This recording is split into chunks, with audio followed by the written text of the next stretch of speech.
Good morning and welcome to a Yarn Live. This morning we've got a very special edition. They're all special editions, but this one's rad. So I don't know if you grew up in the same era I did, but we used to say rad. It was one of the words we used for cool. But in this case, it's recycle a device, and this is a team effort working to provide access by providing a device to those on the wrong side of the digital divide. So we're going to get into the story. We've got 3 guests today, and they're going to take us through the journey of the inception of what is now R.A.D, but from where it started as a school project through to it being a collective. Vic will tell us more about the collective through the process. Rebecca will talk to us about the conversion to a business, if you will, or an operation. And Owyn, who is one of the, creators, the originators, will talk to us. But first of all, while I've given a little bit of a rundown of everyone, if I could ask you in true AFQY style to introduce yourself so we can meet the person, not the suit. So that's giving us a little bit of an idea of who you are outside of work. Then we'll get into the big discussion around what R.A.D is. So shall we start with you, Vic, and we'll go Vic, Rebecca, Owyn, and then we'll carry on with Owyn with the first part of the story. Does that sound like a plan? Great. Sounds great.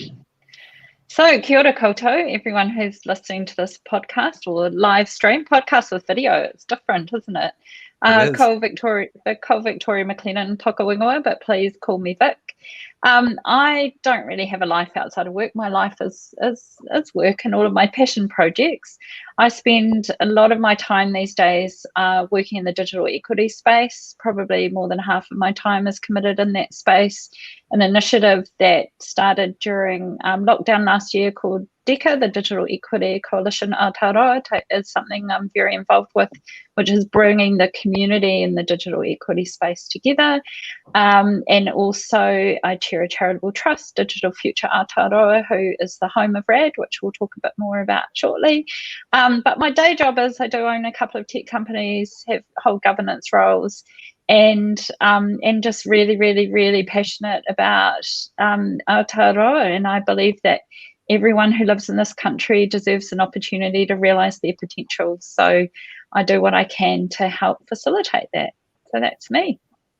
Wow, that's impressive. And if you ever look down Vic's LinkedIn, you will see all of the different parts to that picture. And thank you so much for all that you do. It's quite a huge effort.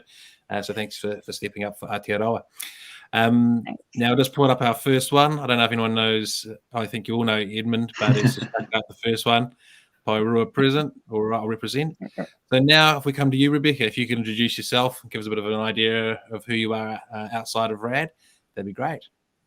Sure. So I'm Rebecca. I'm based in Ōtepoti. I'm R.A.D's donor liaison, but outside of work, I also do quite a bit in volunteering and digital equity, along with dragon boating and rock climbing. I'm quite sore today, and I'm about to have a Mike Pence moment with a fly that's in my room. But other than that, I'm just excited to be here and tell everyone about R.A.D. Awesome. I don't know. I live in Auckland now, but I'm coming from Ōtepoti or Dunedin, and it's too cold to have flies down there at the moment, isn't it? I mean, come on. This one does not agree with you. It's really hassling me. Fair enough. Alrighty. Well, now we'll chuck Owyn up to the top so that he can be seen a little bit better. So Owyn, welcome on. I think this is well. First of all, let's get you to introduce yourself, and then we'll get into that story. So, who's Owyn outside of R.A.D and Remojo Tech? All right. Kia ora koutou. I'm Owyn. As Ed may have mentioned in the comments, I come from Puriroa, Wellington, but currently I'm based in Ōtepoti, Dunedin. I'm just wrapping up my first year studying computer science at the University of Otago. I suppose outside of the R.A.D space as well as studies, I love getting outside. Mountaineering is definitely my thing, as well as tramping, rock climbing, as Bex mentioned. And so, yeah, that's me outside of the R.A.D space. Within the scope of Recycle a Device, I am the co-chair of the governance board, and also, I suppose you could say, the founder of the program, founding the seeds back in 2017 now. So I suppose we can almost jump right into that. Yeah, I think we can. Just before you do, though, Dunedin's got some great climbing walls. You can, well, there's a brilliant, you probably found them all already, but I don't know if it's still operating, but there's one on the back of the theatre in the Octagon. Yeah, oh, I think it's been replaced. It's been totally revamped now. It's quite flash now. Yeah, I once did a almost full, like from the top to the bottom, and was swinging on a pendulum, like on the rope like a pendulum. That was my first climbing experience, which was pretty good start, because after that I hope it wasn't your last. Quite sure never to fall off anything else. All right. Hey, I don't want to miss out on this Dunedin talk. And a fun fact that no one knows about me is I was born in Dunedin. So there you go. Oh wow. So we've all got connections to Dunedin. I know. There we go. Good old Dunners. Right, so let's get into this, Owyn. So you and Hadi? Yep. Hadi Dowd, yep. Yep, who can't be here today. He's actually sitting an exam, so that's very good of him. He's sitting his exam and getting his passes, collecting all his I've got about 3 or 4 words, the right words in my head, but getting his exams done. So that's really good of him. But if you could tell us a story about how this started, because I believe this was a school project. So I think it's what I would have expected to be a sixth form economics project type thing. But what's the real story? You tell us. Yeah. So R.A.D today is like this huge nationwide collective, but from its roots, I'd say even a sixth form economics project was a bit of a stretch. It really started back in 2017 when myself and my best friend Hadi were in year 10 at the time. And we were kind of like interested in computers and digital technologies, mainly like taking old devices, tearing them apart, seeing how they worked. That was kind of our thing and our hobby. And at the time, we kind of realized that we could use those skills to give back to some extent. And so we started this little project at first, working in our school with a school teacher, where we would take in devices just from members of the community. So we'd post on, like, say, Neighbourly, ask if anyone had old devices. And from there, we would take those devices, fix them ourselves, and then give them out to students in our school who didn't have access to a device.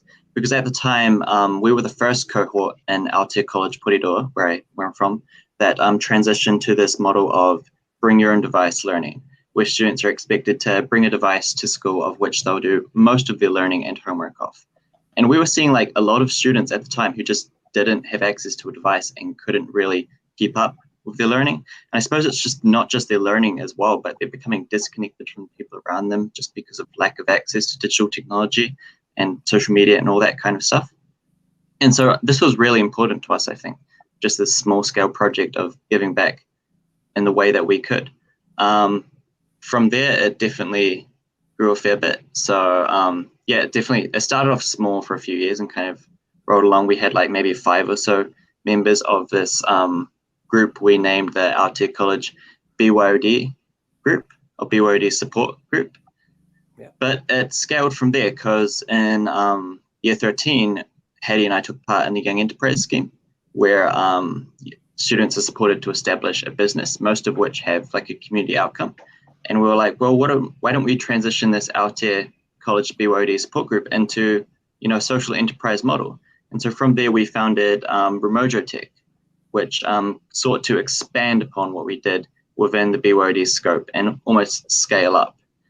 And so that coincidentally fell alongside the level 4 COVID-19 lockdown, when suddenly this huge spotlight was shone on the digital divide and digital inequity in Aotearoa. And so we had known that this was a problem for years, seeing that our students around us didn't have access to technology, but suddenly like media was interested and other stakeholders and organizations suddenly realized like, hey, this is a big issue because now we have kids stuck at home who literally can't communicate with anyone or keep up with learning at all, and we've got no way of supporting them. And so that really helped us kind of progress what started as the Aotea College BYOD group into what it is today, R.A.D, as we, met with, I think it was Michael Trengrove, the ex-chair of Digital Futures, to kind of have like this initial discussion about where could we grow Remojo Tech and what kind of pathways could we take it down. And that was really the roots of R.A.D. And so I think the media attention and the spotlight shone on digital inequity due to COVID-19 is really what helped us to transition this from a small school project into what it is today, the Recycle Device Collective, which I'm sure, yeah. Yeah, hey, that is a brilliant story. And I was just thinking, I was trying to remember, Vic, you might remember whether it was a post by yourself or a post by Stuart Wakefield about R.A.D that was where I first picked it up and I think commented on it, and which then led to Rebecca reaching out, and here we are today. A few other bits and pieces in between. But yeah, so where does the story go to next? Does it come to you, Rebecca, or is it to go to you, Vic, in terms of that next piece of how about I talk about what was going on in parallel? So lockdown happened last year, and prior to lockdown, many people in Aotearoa run fabulous projects and programs focusing on closing the digital divide. So there are people like me who've been in this space for 10 to 15 years and even longer. And so when lockdown happened, it was like this catalyst that brought, I loved the turn of phrase that you just used, Owen, then of shone a real spotlight on the digital divide, and government had to wake up and go, wow, this is actually real, when they started to realize that students didn't have devices to be able to work remotely and do their schoolwork. And so during that lockdown last year, a number of activities were going on with how do we collaborate better, how do we pull together mechanisms where those who are already out there delivering great programs could coordinate their activity, so we could really focus on particular areas. And someone in my ecosystem had a fabulous idea of, why don't we get unused devices that people have sitting in their homes, so they were thinking latent devices in their homes, and repurpose those and distribute them initially to school children, but also to community groups and others who didn't have any means of connecting during that lockdown period. And as a result of a couple of really big hui that had many people involved, kind of boiled down to a small group who worked together and as Owen's already said, started to look around for different programs that we could jump on board with and amplify. And we discovered Ramojo Tech, and Michael, who's in the GM of Digital Future Aotearoa, went out and contacted them, and the connection began. But the thing that's really unique and special about R.A.D is that we're not a legal entity in itself. We are a coalition of organisations. So Digital Future Aotearoa as a charity is the home of R.A.D, and we're funded by currently the Spark Foundation. The other organisations involved are Ramojo Tech, as we've discussed, the Southern Initiative, and we're supported by Telegistics, or as Bex was just telling us, they're now called, I wrote it down, Intella, who have a role to play, which I'm sure Rebecca will describe to us shortly. And so it's a unique entity, or no longer unique, because DECA, that I mentioned before, is another entity that is a collaboration of different organisations that sits under a charitable trust. So there's a charitable purpose there. And we've moved, as Rebecca will describe on from the original idea of let's get those latent devices from people's homes into getting devices from others. But the really special thing about this program is not only getting the devices into the hands of learners and community groups, it's also teaching students around the country more about digital technologies. And so it's a great initiative. The next challenge that we had after Michael went out and met Owen, or I should say it all happened online because we were all in lockdown, actually met the team, was someone to run it. And I have a fabulous colleague called Bronwyn or Bronny, who's worked for me for the last 10 years, and I call her the delivery arm of all of my charitable initiatives. And so I said to her, there's this great thing that's coming together, and how do you feel about working on that for a while? And so Bronny has been leading the R.A.D program since its inception, and is now also running Digital Future Aotearoa. So she's the GM of that organisation as well. So great team that's involved, and we're just doing amazing things. Yeah, just going back to that coalition and collaboration aspect you mentioned before, Vic, I think that's kind of one of the most crucial and important parts of R.A.D is working with tons and tons of organizations, and how we're not just a single entity, but a collective of different groups coming together. Because this like digital inequity problem is huge. I mean, the numbers are very up in the air, but people say that 100,000 to I think I saw 300,000 posted somewhere.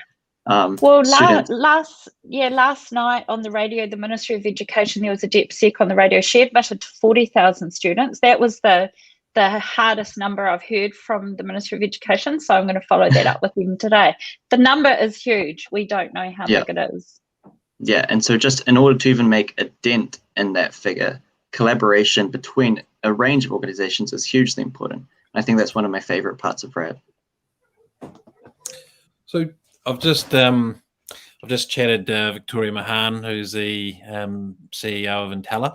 If I'd known, I would have given her a little tinkle to get it involved as well, because another good voice to amplify. But it sounds like the collective works really well, and it's an amazing way to bring everybody that needs to be part of the picture into the picture. So this is a point where maybe if it's you, Rebecca, that can explain a little bit more about how you and the R.A.D team work to, I guess. Well, let's go back a step, just to do a bit of a summary, because we've had lots of information. So Owyn and Hadi created this as the BYOD club at school, essentially, and it grew into what is now Remojo Tech, and you were fixing up and recycling devices.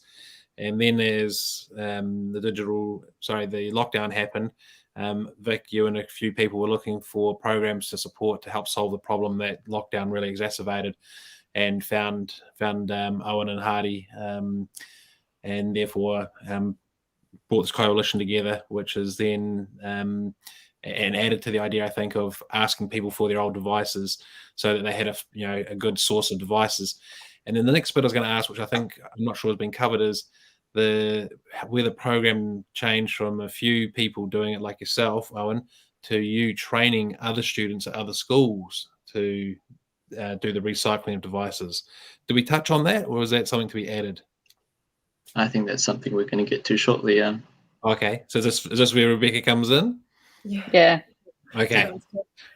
So from what you've just described, which is a really good summary, we went from a pilot program in 2020 to May this year. We became fully funded and started off working to expand what we were doing. The system was obviously working well, so we decided to increase that.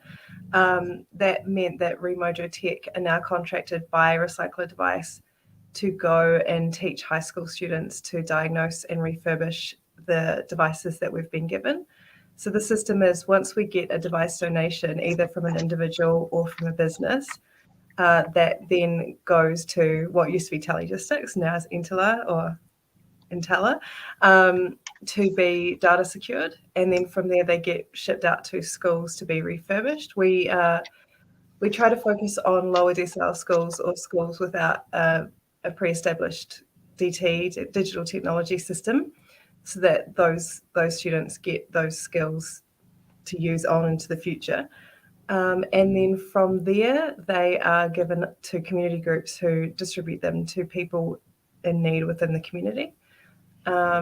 So I think that answers your question. Remojo Tech are involved. We fly them all over the country to teach the students at the schools. And then once they have done that one-day course, those students continue onwards as either an extracurricular group or sometimes within school time. And they get to keep a certain percentage of the devices that they refurbish as well. Excellent. So if we look at some stats on this, how many different school groups have you trained? How many different people does that mean are trained? And how many devices have they, as your trainees, have they now processed? Do we have those sort of numbers off the top of the head?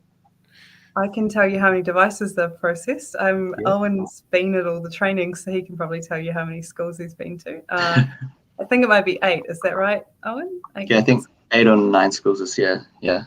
Yeah, a lot of work. And since May this year, we've had over 500 devices through the system, which we're pretty proud of. It's definitely scaled up from our pilot program, and it's getting bigger and bigger. It's a snowball rolling down the hill and gathering more. So, yeah. Well, I've got something for you. Ooh, anticipation. This monstrosity. All right. I bought this. Classic. I wanted a laptop, and I wanted it to have a big screen because I used to be an art director, and I still did a bit of a side hustle of doing design work. And this is back before. So this might be a bit old. That's my concern, and this is a good question for everyone. How old can the devices be? Because this is at least 8 or 9 years old. It'll just meet the criteria then, Ryan. Well, it's sort of perfect. Can they be turned into Chromebooks or something if they don't have enough RAM to run other systems? That's the one. Aha. Yeah, so go, Owen. You go. Okay, I can give a little elaboration on the process, but within R.A.D, we accept devices up to 10 years old.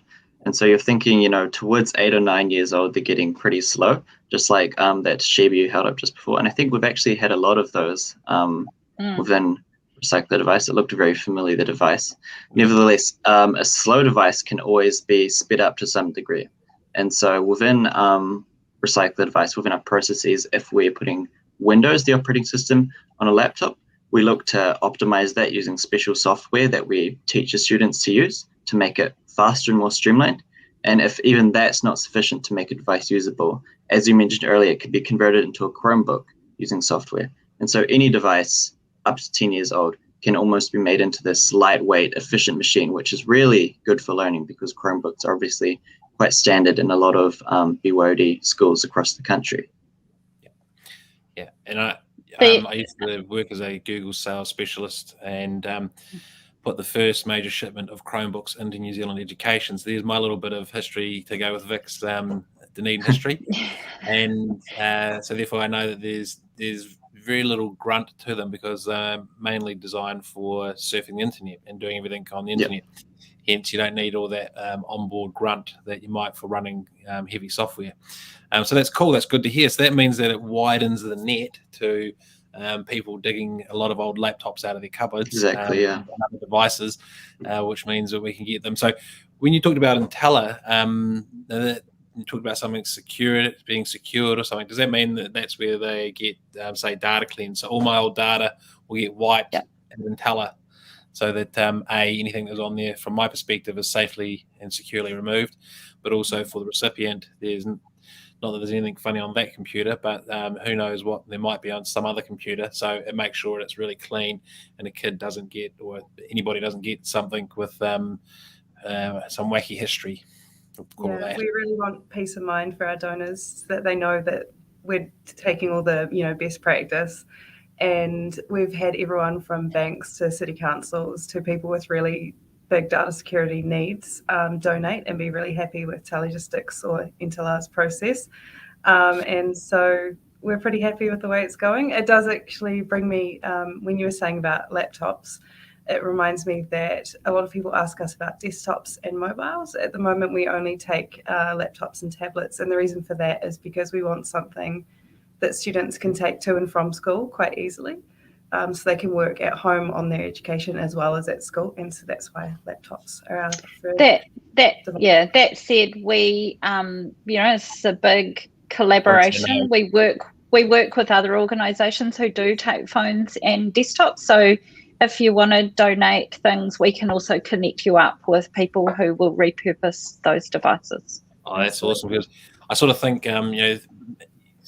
thinking of the people at home or the families at home that haven't got anything, while the kid may not be able to take the device to school, they can at least, the family can do things from internet banking to ordering food online if they happen to be in a lockdown zone or whatever the case might be. But to have that first device and accessibility in the home, in any form, would probably be quite helpful, even if it's an even clunkier looking old desktop. I haven't got one of those old towers, but having grown up around tech, the first computer Rebecca and Owen, you might not know what a 386 upgradable is, but that was the first computer that we ever had. I think I was 8 years old, maybe 9. Oh, sorry, that was the second computer. First one was the Commodore 64, but it doesn't really I was going to count. say my first was a Commodore 64 as well. Yeah. So there you but it go. doesn't quite count like that, like those ones. But yeah, so very cool. So hey, look, we're just coming up on 5 minutes, and what we want to do is also get a bit of coverage around how this is funded. Now, Vic, you mentioned, and I know that for all the sports fans out there, Spark Foundation does a wonderful job of supporting R.A.D. And yeah, I'll leave you to fill in the detail and tell us about what's happening and what the future holds and what you need. Yes, so we have to really thank Spark Foundation for coming on board and supporting this program to date. They have funded the pilot and funded us for this period of time this year. If you're wondering what we need funding for, it is for paying for secure wiping of devices for parts. So one of the reasons why we narrowed the focus on laptops is for parts, so that we don't have to carry such a diverse range of parts. For flying the fabulous trainers around the country, for Koha, for digital technology teachers who are supporting this program, for paying the staff that work for R.A.D. So there are costs associated with this. So we would love to find some other corporate or philanthropic supporters who can fund R.A.D. Moving forward to be alongside Spark to help us scale. The second thing that we'd also really love is any large organisation who does fleet management replacement of their laptops. Think about diverting those in R.A.D.'s direction rather than selling them offshore, which has been selling them to a company that sends them offshore, which has been one of the pathways that companies have used when they've replaced their laptop fleet. We know that there's challenges with supply chain coming into the country right now. So we'll take anyone's laptops, MacBooks, Intel, whatever you've got. And honestly, in my office, so Bronnie, who I mentioned before, is based in Otatahi, but she has a desk here in Wellington in the office.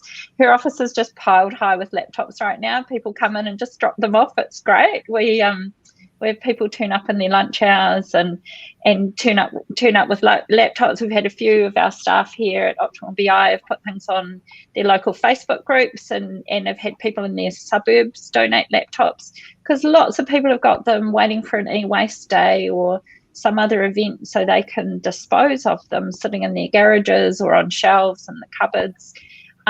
So because of the supply chain and the issues with getting large fleets in for companies to be refurbishing at the moment, we're taking them from individuals as much as we're taking them from corporates.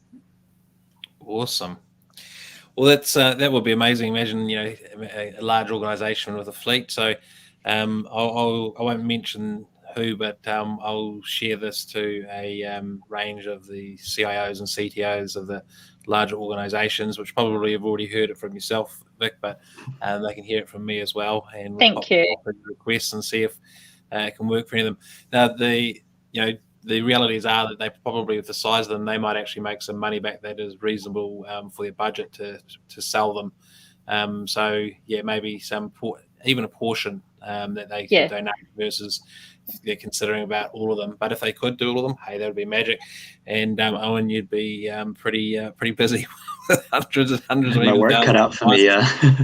But the magic is that it'd get it into people's hands. So I think you mentioned this, someone mentioned it, but there's also training for the people. So once you refurbish the device, there's training for the people. So imagine they've never had a device, or they only use their friend's device or something. They may not be quite au fait with all the different things they need to do and can do. So you give them a bit of training so that they can walk off and be a user from that point onwards. Is that right? Yeah, so we work with the community groups that we give the devices to the community groups to give on to their community members. At the same time, we make sure that those community groups follow up with those people they're working with to see if they need a connection to the internet, in which case we'll get them involved with Skinny Jump, or the skills to use the device, because as you say, a lot of people might not have those, in which case we'll get them trained in that as well. So we have an ongoing relationship with those device recipients because we work with pre-established community groups that will have contact with them for a long time, which also means that if the device stops working for any reason, they can bring it back and we'll replace it with a new one. Awesome. Well, hey team, we've got everything covered. It's 10:30, so it's time to wrap up. And I just want to say a huge thanks to all of you for the amazing work and effort, to everyone in the collective. And of course, we'll get the file to you so you can reuse it if you want to, and all of the links. But our in a sentence, what's your request to everybody out there if we go around the room? If you want to ask people, give us your devices. What's your request? I mean, you just took it out of my mouth. To give us your devices. Yeah, anyone can contact me anytime about device donations or funding. Cool. Vic? Last words? Amplify exactly that. Well, I mentioned a number that Ministry of Education admitted to yesterday, around 40,000 students. We know that the number is larger than that. It's a piece of work that DECA, my other initiative, is currently going through. How do we quantify the realities of the need for devices? So anything anyone can do to donate devices right now. This lockdown, this ongoing lockdown in Tamaki Makaurau is just, it's heartbreaking how many families and how many students don't have devices up there. Absolutely. And we'll leave the last word to you, Owen, as the originator, creator of why we were actually here. So last words. Okay, lots of pressure. Well, yeah, all I can say is devices are really what makes the difference. My favorite part of R.A.D is to be able to work with students in schools and give them the tech skills, which I wasn't really covered during the session, but that can unlock a huge range of careers for these students and just pathways that they wouldn't otherwise have access to. And so the more devices that R.A.D gets is what enables us to train more schools, teach more students, and, increase the breadth of that aspect of R.A.D. So I'm just going to say, let's actually touch on that. I'm just going to send a quick message to my 10:30 organisation meeting. I have a 10:30, but don't worry, they're a large ministry, so I'll be talking to them about what their recycling plan is. We are running 5 late. Apologies.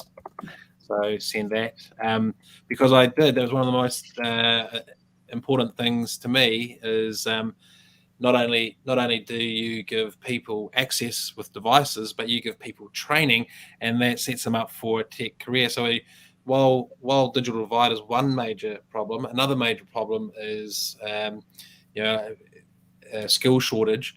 And the benefit to the person is that this can start a wonderful career. Like you could be starting on, person starting in tech could be starting on around 65, 70K, which is vastly different to if they were, working, say, in construction or working in hospitality. Some of the areas also affected by lockdown. So it's a job that you can do in lockdown, and it's a job that is, in the high earning category, and it will go up and up and up. So I think this is something we really need to share, because imagine if there's a parent out there on LinkedIn or a student on Facebook watching this going, so I could learn how to fix a device, and that could lead to me getting a $70,000 starting role or something, maybe 50,000, whatever the depending on where you are in the country, what company it is you work for.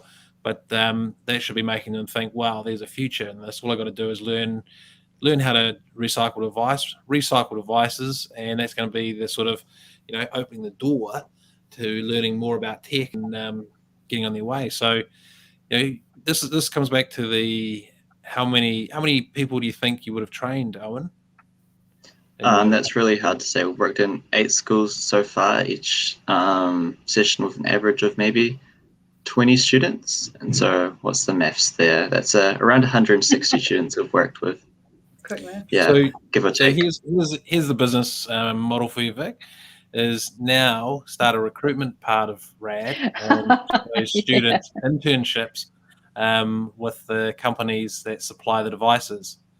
So if there's a big company that supplies a device, then they take an intern and pay you for the intern as well, right? So Maybe there's a partnership with Summer of Tech on that one. I don't know. But I think with that, we'll let everyone wrap up and head off to their day and take all those positive messages, be it the recycling of devices to enable people on the wrong side of the digital device to have a device, to the students that get trained, have a potential door opening into tech, and this picture can only get bigger and better with all the effort by everybody involved, from Owen, Rebecca, Vic, people that aren't on screen, and Tala with the other Victoria, Spark Foundation, of course, and all the team. It's Kate McDonald, I think, off the top of my head. Is that the right name? Kate Thomas. Kate Thomas. Yep. Got Kate right.